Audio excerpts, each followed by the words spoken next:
추석 연휴로 국내 증시가 3거래일 동안 문을 닫은 와중에 헝다그룹 파산 이슈가 불거졌죠. 개장을 앞두고 불안감이 컸는데 시장엔 큰 영향을 끼치지 못한 것으로 나타납니다. 금융위원회가 11월부터 개인 투자자의 주식 차입 기간을 기존 60일에서 90일로 연장한다고 밝혔습니다.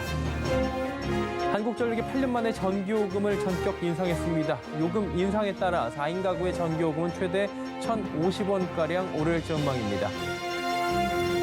셀트리온이 미 국방부와 7천억 원이 넘는 코로나19 항원 신속 진단키트 공급 계약을 맺었다고 밝혔습니다. 센 경제라이브 시작합니다.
시청자 여러분 안녕하십니까? 센 경제라이브 서정덕입니다. 코스피가 개인과 외국인의 순매도에도 불구하고 외국인의 순매수에 소폭 하락하며 장을 마감했습니다. 헝다그룹 파산에 대한 우려는 시장에 큰 영향을 미치지 못한 것으로 분석됐는데요. 서청석 기자가 전해드립니다. 추석 연휴가 끝난 후 열리는 국내 증시가 중국 대형 부동산 개발업체 헝다그룹 파산설 우려로 변동성이 확대될 것이란 전망이 나왔지만 별다른 영향을 받진 않았습니다. 오늘 코스피는 전거래일보다 0.41% 떨어진 3,127.58포인트의 거래를 마쳤습니다. 개인과 기관은 3,103억 원, 2,270억 원을 각각 순매도했습니다. 외국인은 5,592억 원을 순매수하며 지난 13일부터 오늘까지 6거래일 연속 순매수세를 이어갔습니다. 코스닥은 전거래일보다 0.94% 내린 1,036.26포인트의 장을 마감했습니다. 외국인과 기관이 553억 원, 139억 원을 각각 순매수했고 개인은 652억 원을 순매도했습니다. 앞서 추석 연휴로 국내 증시가 20일부터 22일까지 문을 닫았던 3일간 중국 헝다그룹이 파산 위기에 빠지면서 세계 각국의 증시가 출렁였습니다. 헝다그룹은 부동산 업체로 글로벌 500대 기업에 드는 기업 중 하나입니다. 부동산 사업이 포화되자 문어발식 확장을 하며 경영을 했는데 이때 끌어쓴 부채가 3천억 달러, 우리 돈으로 무려 355조 원입니다. 로이터 통신에 따르면 헝다그룹은 위안화 채권에 대한 이자 425억 원을 지급하기로 했고 달러화 채권이자 약 990억 원의 일부 이자를 지급할 계획을 밝히며 급한 불은 끄는 모양새지만 파산 위기가 완전히 해소된 건 아닙니다. And also many developers actually are operating on leverage. So if things go frozen in the loan market and also in the home market, then I think that would create a huge problem, and that could be the Lehman moment because the turnover of other developers would be seriously affected as well. 다만 신용평가사 스탠다드앤푸어스는 헝다그룹의 대출 규모가 중국 전체 은행 대출 총액의 0.3% 수준이라며 이번 사태가 중국의 금융위기까지 확대될 가능성은 낮다고 평가했습니다. 이 같은 상황에 대해 증권업계는 헝다그룹 파산 우려는 국내 증시에 단기적인 타격은 될 수 있어도 장기화는 되지 않을 것이라고 전망했습니다. 서상영 미래에셋증권연구원은 헝다그룹 사태는 중국 경제의 시스템적인 리스크로 확대될 가능성은 크지 않다며 그럼에도 불구하고 중국발 금융 불안은 사회 불안 확산으로 이어질 가능성이 있어 단기적 변동성 확대는 불가피하다고 설명했습니다. 서울경제TV 서청석입니다. 오는 11월부터 개인 투자자가 공매도를 목적으로 주식을 빌리는 기간이 90일로 늘어날 전망입니다. 금융위원회는 오늘 개인 대주 제도를 이용하는 투자자의 주식 차입 기간을 기존 60일에서 90일로 연장한다고 발표했습니다. 1회로 제한됐던 차입 조건도 완화되는데요. 앞으로 개인 투자자는 상환 후 재대여 절차 없이 추가 만기 연장도 여러 번 할 수 있게 됩니다. 한편 금융위는 실시간 대주 통합 거래 시스템을 연내 구축하고 대주 재원 활용도도 높이겠다고 밝혔습니다. 코로나19로 인해 지난 2분기와 3분기 동결됐던 전기요금, 4분기엔 인상될 전망입니다. 전기료가 오르는 것은 2013년 11월 이후 약 8년 만입니다. 정부와 한국전력은 오늘 4분기 최종 연료비 조정 단가를 킬로와트 시당 0원으로 책정했다 발표했습니다. 4분기 전기요금은 기존 킬로와트 시당 마이너스 3원에서 0원으로 조정돼 월 평균 350킬로와트시를 사용하는 4인 가구라면 전기료는 매달 최대 1,050원가량 오르게 됩니다. 정부는 전기요금 인상에 대해 액화 천연가스, 유연탄 등 전기 생산에 들어가는 연료비 가격이 급등했기 때문이라고 밝혔습니다. 셀트리온이 미 국방부에 코로나19 항원 신속 진단키트를 최대 규모로 공급하게 됩니다. 지난 17일 백신 치료제 레키로나도 식약처의 정식 품목 허가를 받아 연속 호재로 작용하는 모습인데요. 김수빈 기자가 전해드립니다. 셀트리온은 오늘 미국 국방부와 최대 7,382억 원 규모의 코로나19 항원 신속 진단키트 공급 계약을 맺었다고 밝혔습니다. 이번 계약은 미국산 제품을 우선 구매하는 법인 이른바 바이 아메리칸법이 적용되는 상황을 넘고 따낸 것으로 선정 공급업체 중 최대 규모로 공급하게 된 겁니다.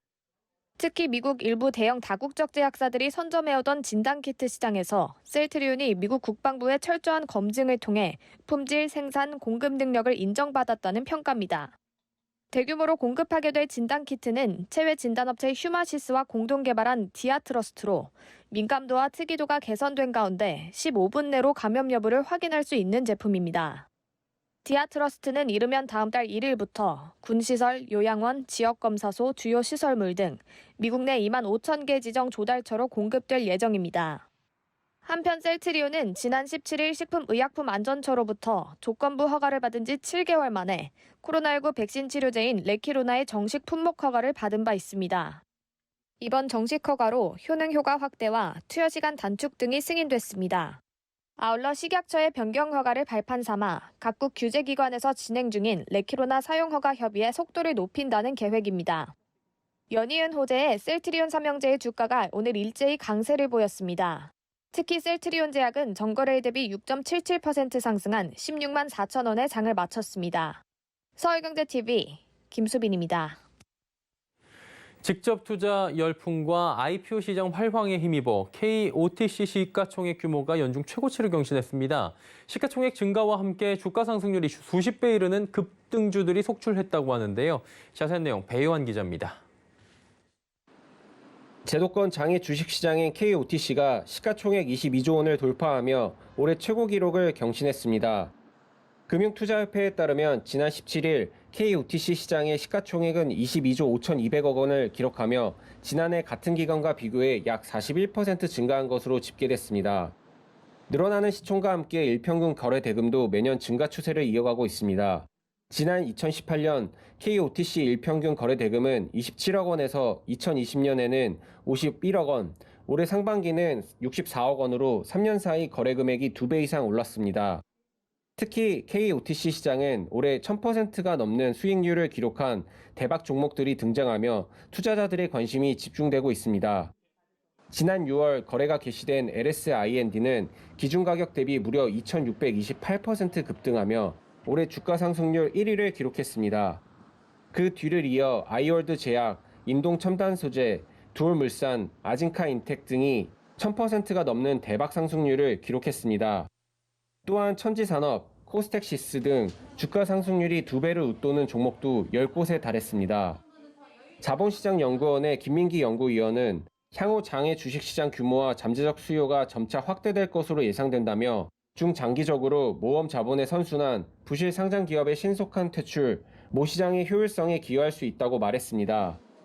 한편 금융투자협회가 운영하는 KOTC는 일반적인 장외 주식시장과 비교해 세제 혜택이 장점으로 꼽히고 있습니다. 증권 거래세는 0.23%로 일반적인 비상장 주식 대비 0.18%포인트 낮으며 소액주주가 중속 중견기업의 주식을 양도할 경우 상장 주식처럼 양도세가 면제됩니다. 서울경제TV 배우환입니다. 서울과 수도권을 중심으로 20, 30대의 아파트 패닉 바잉 계속되고 있는 것으로 나타납니다. 한국부동산원의 월별 아파트 거래 현황에 따르면 올해 1월부터 7월 서울의 아파트 매매 거래 34,045건 가운데 매입자 연령이 30대인 경우는 36.9%로 전 연령대를 통틀어 가장 많은 것으로 집계됩니다. 20대 이하까지 포함하면 30대 이하의 비율은 41.9%로 나타납니다. 업계에선 집값 상승세가 계속되고 있는 가운데 7월까지 거래된 아파트 10채 중 4채를 20, 30대가 매입하는 등 젊은 층의 추격 매수가 멈추지 않고 있다는 분석입니다. 서울에서 3.3제곱미터당 평균 전셋값이 1억 원을 넘는 아파트들이 잇따라 등장하고 있습니다. 부동산 정보 제공업체 경제만렙과 국토교통부 실거래가 공개 시스템에 따르면 서울 강남구 삼성동 힐스테이트 1단지 전용 면적 31.402제곱미터는 지난달 5일 기준 보증금 12억 6천만 원의 전세 거래가 이뤄졌습니다. 3.3제곱미터당 전셋값이 1억 3,264만 원에 달해 3.3제곱미터당 역대 최고의 기록했습니다. 강남구 청담동 브로넨 청담, 서초구 반포동 아크로 리버파크, 서초구 잠원동 아크로 리버뷰 신반포 등에서도 3.3제곱미터당 1억 원을 넘는 전세 계약이 이뤄진 것으로 나타납니다. 금융소비자보호법 개도기간 종료일이 하루 앞으로 다가왔습니다. 금융권에선 금소법 1호 꼬리표를 피하기 위한 막바지 작업이 한창인데요. 하지만 금소법의 모호성 탓에 다음 주부터 일선 현장에 혼란을 우려하는 목소리도 나옵니다. 윤다혜 기자입니다. 내일 모레부터는 모든 금융권에 금소법이 적용됩니다. 금융당국은 지난 3월 25일 금소법 시행 이후 영업 현장에서 상품 설명 등의 혼선이 빚어지자 개도기간을 운영해왔습니다. 금소법은 라임 옵티머스 등처럼 불안전한 판매로 인한 대규모 손실 사태를 막기 위해 마련됐습니다. 자칫 금소법 위반 1호로 적발될 경우 불안전 판매 꼬리표를 달 수 있어 금융권은 막바지 보완 작업에 분주한 모습입니다. 먼저 은행들은 금소법 요구사항이 반영된 투자성 상품 설명서를 마련해 다음 주부터는 시행이 가능할 것으로 보입니다. 또 50명에서 60명 정도의 소비자 보험 전담 인력을 투입해 금소법 대응에 나섰습니다. 제2금융권에서는 협회와 함께 금융 소비자 보호와 내부 통제 기준을 만들어 자체 가이드라인을 개정해 금소법에 대응하고 있습니다. 온라인 금융 플랫폼도 서비스 문구를 수정하는 등 개편에 나서고 있습니다. 서비스 개편은 소비자가 금융상품의 판매업자를 명확히 구분하는 방향으로 이뤄져야 한다는 게 금융당국의 설명입니다. 하지만 개도기간 종료를 코앞에 두고 여전히 당국의 가이드라인이 불명확하다는 불만도 적지 않습니다. 금소법이 모든 금융상품으로 적용된 만큼 해석에 모호성이 없어야 혼란을 피할 수 있는데 일부 조항의 해석이 엇갈릴 여지가 있어 실무 적용을 위한 명확한 기준이 필요하다는 겁니다. 실제로 개도 기간 동안 금융당국에는 금소법 적용과 해석에 대한 금융사들의 질의가 쏟아졌습니다. 금융사들은 여전히 모호성이 해소되지 않았다는 입장이라 당분간 소극적 영업으로 금소법에 대응할 공산이 커 보입니다. 특히 상품 설명 내용이 방대한 고난이도 상품의 경우 은행권에서 아예 상품 판매를 중단하는 상황이 지속될 수 있다는 우려도 나옵니다. 서울경제TV 윤다입니다. 이달 들어 20일까지 수출 금액이 지난해보다 20% 넘게 늘어나며 호조세를 보이고 있습니다. 관세청은 이달 1일부터 20일까지 수출액이 전년 대비 22.9% 늘어난 361억 달러를 기록했다고 밝혔습니다. 주업 일수를 고려한 일평균 수출액으로는 31.3% 증가한 셈입니다. 품목별로 살펴보면 석유 제품이 95% 급증했고 무선통신기기 19.6%, 승용차 9.4%, 반도체는 7.7% 각각 늘어났습니다.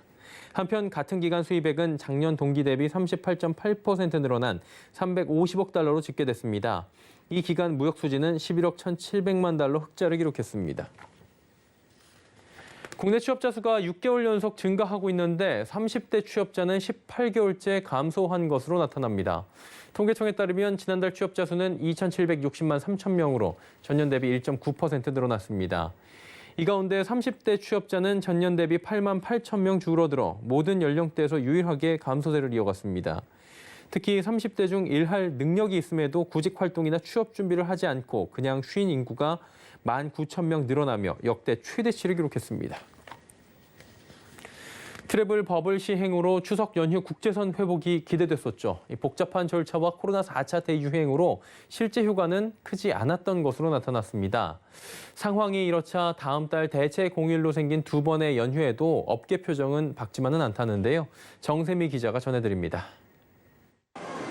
한국공항공사에 따르면 이번 추석 연휴 기간 공항을 이용한 국내선 여객 수는 약 114만 명. 지난해 추석 연휴 대비 8% 이상 늘었습니다. 반면 국제선 여객 수요는 여전히 저조했습니다. 실시간 통계 기준 지난 13일부터 어제까지 인천 사이판 노선으로 출국한 여객은 300명 남짓. 지난 6월 사이판과 체결한 트래블 버블로 추석 연휴 국제선 수요가 회복될 것이라는 기대는 실현되지 않았습니다. 트래블 버블 체결 당시와 달리 코로나19 4차 대유행에 델타 변이 바이러스까지 겹쳐 안전상의 우려가 커진 탓입니다. 복잡한 절차도 발목을 잡았습니다. 백신을 맞았더라도 PCR 검사를 받아야 하고 닷새 동안의 자가격리도 추가됐습니다. 또한 단체 관광으로만 가능한데 어린이나 미성년의 백신 접종이 더뎌 가족 단위의 여행도 활성화되지 못한 겁니다. 때문에 하반기 항공업계 회복도 물 건너갔다는 이야기가 나옵니다. 국내 항공사의 주요 수익원인 국제선의 회복 없이는 적자의 늪에서 빠져나오지 못한다는 겁니다. 항공시장 자체가 이제 국제시장이거든요. 국제 노선이 얼마나 이제 살아나느냐, 열리느냐, 그것에 따라서 달려 있는데 지금으로서는 뭐 하반기에도 그렇게 빠른 회복은 기대할 수 없고요. 아마 점진적으로 내년 23년 이후까지도 그렇게. 정부와 국제항공운송협회는 코로나19 여파로 급감한 항공 교통량이 2024년은 돼야 원래 수준을 회복할 것으로 내다봤습니다. 서울경제TV 정세미입니다. 10대 그룹이 공정거래위원회로부터 지난 3년 동안 부과받은 과징금이 1,500억 원에 달하는 것으로 나타납니다. 과징금을 가장 많이 부과받은 기업은 롯데였습니다. 문다희 기자입니다. 공정거래위원회가 지난 3년 동안 10대 대기업 집단에 부과한 과징금은 1,492억 1천만 원. 횟수로는 41차례입니다. 더불어민주당 윤관석 의원이 공정위로부터 제출받은 자료에 따르면 과징금 규모는 2018년 479억 9천만 원에서 2019년 48억 3천만 원으로 줄었다가 지난해 901억 1천만 원으로 크게 뛰었습니다. 과징금을 가장 많이 부과받은 기업은 465억 9,100만 원의 롯데. 2018년부터 3년 동안 총 8회의 과징금 제재를 받았습니다. 롯데는 지난 2019년 11월 롯데마트가 입점업체에 판촉 비용을 부당하게 떠넘긴 사실이 적발되며 411억 원의 과징금을 부과받았습니다. 대규모 유통업법 위반 사건 중 역대 최대 규모의 과징금입니다. 작년엔 롯데하이마트가 납품업체 종업원에게 상품 판매 등의 업무를 강요한 혐의로 10억 원의 과징금을 부과받았습니다. 롯데 다음으로는 현대자동차가 401억 4,800만 원으로 높았고 이어 현대중공업이 224억 5,400만 원으로 뒤를 이었습니다. 이외에도 하나와 LG, 삼성과 SK, GS 농협 순으로 과징금이 많았습니다. 대기업 집단이 이런 과징금 제재 결정에 불복해 소송을 낸 건수는 총 22건. 과징금이 높은 순대로 불복도 잦았습니다. 롯데와 현대가 각각 5건과 6건으로 많았고 하나와 LG가 각 3건, 삼성과 SK가 각 2건, 농협이 1건이었습니다. 윤관석 의원은 거래상 지위남용 등 불공정 행위에 대한 엄정한 법 집행은 매우 중요하다며 국민 편익과 대기업의 사회적 책임을 높이는 환경을 만들기 위해 노력할 필요가 있다고 강조했습니다. 서울경제TV 문다입니다.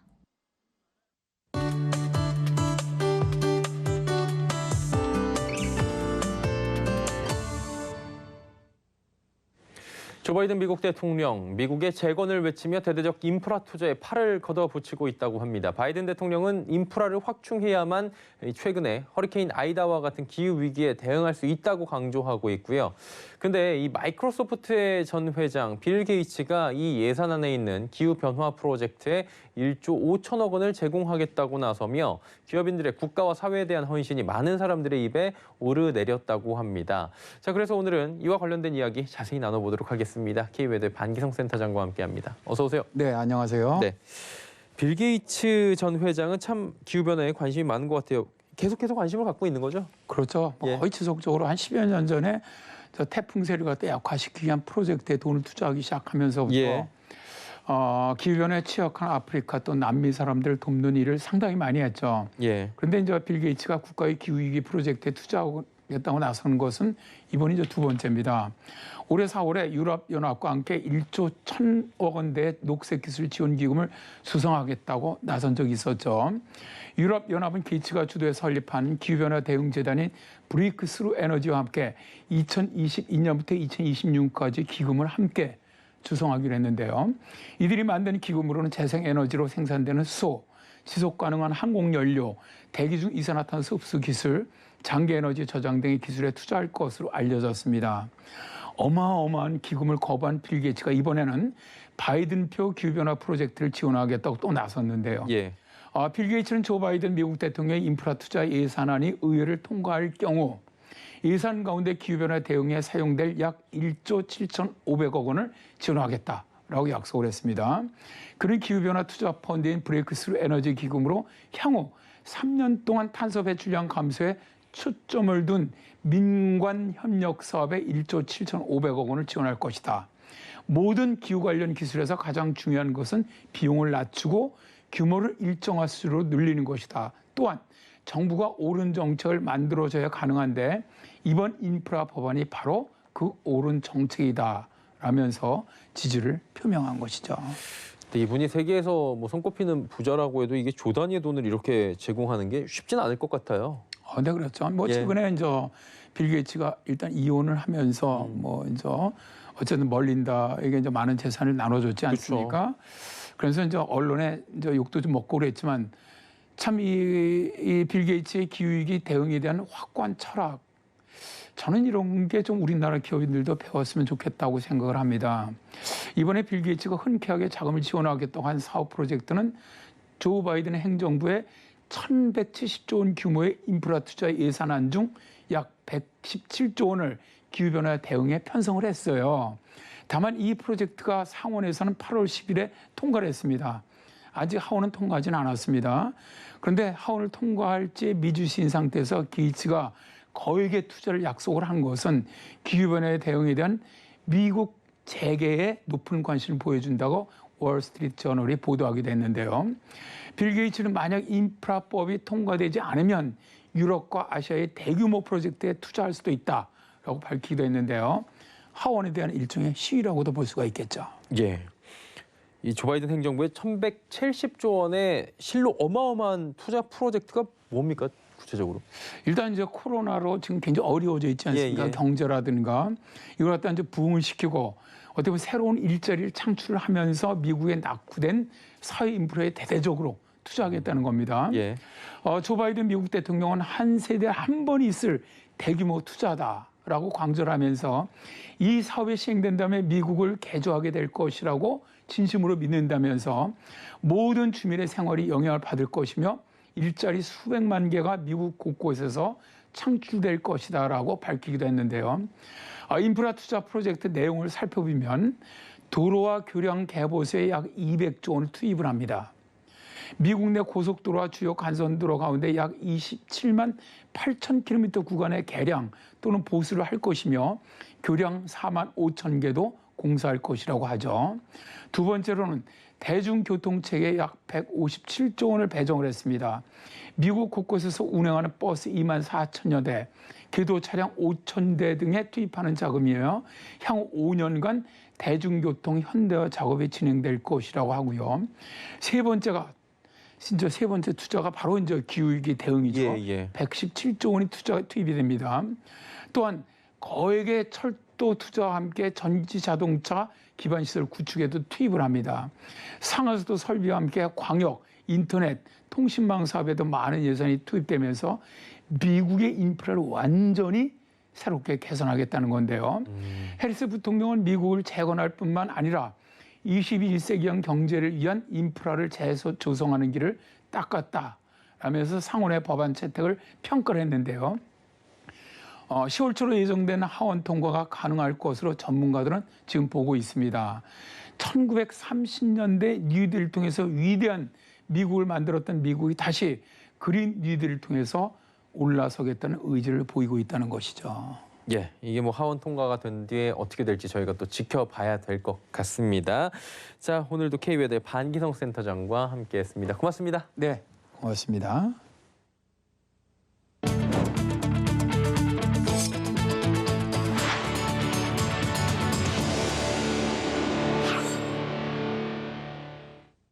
수행경제 라이브 저희가 준비한 소식은 여기까지입니다. 편안한 저녁 시간 보내시길 바랍니다. 고맙습니다.